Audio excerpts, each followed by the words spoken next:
Hi. Hello. I'm Sara Jean. You must be the temp. Welcome to my desk. Oh, sorry, this is a bit weird. Temping is a digital theater performance for one audience member where you do office work alone in a cubicle for about 45 minutes. But as you're doing this office work, a story emerges. And through emails, telephone messages, and pages out of the printer, they receive communications from other characters in the office. Your actions, what you do in the cubicle, have consequences, and the story changes depending on what you do. The playwright who wrote all of the content for the show, he spent a summer in college working as an actuary, which is the sort of temp job that the audience members will be doing in this piece.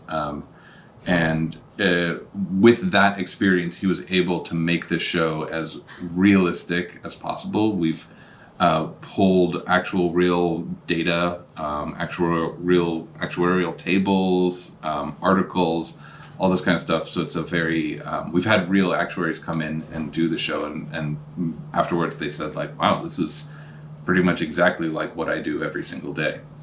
There are no live actors in this piece, but the audience member is the performer. Yeah. And the direction on this process is about directing that audience member how to experience the piece, when to interact with the emails, when to interact with the printer, and how to go about receiving the story that they get in bits and pieces, and how to put it together and read between the lines.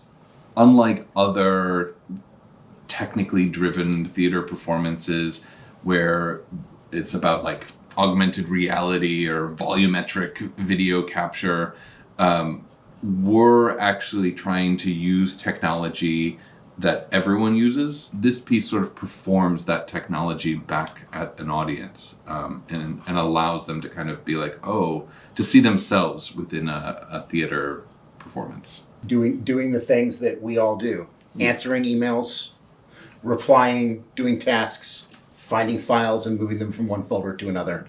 I think an ideal experience about this piece helps you, is a way in that it helps you think about how much time you have left on the earth.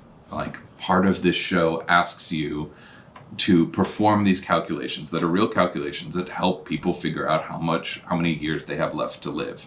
And I think one of those ideal experiences is to sort of think about, okay, for me, what am I doing? How have I spent the years of my life, and how many years do I have left, and what will happen in those years? Hard to believe it's that easy to just tell when someone is going to die, but statistically, people aren't that different.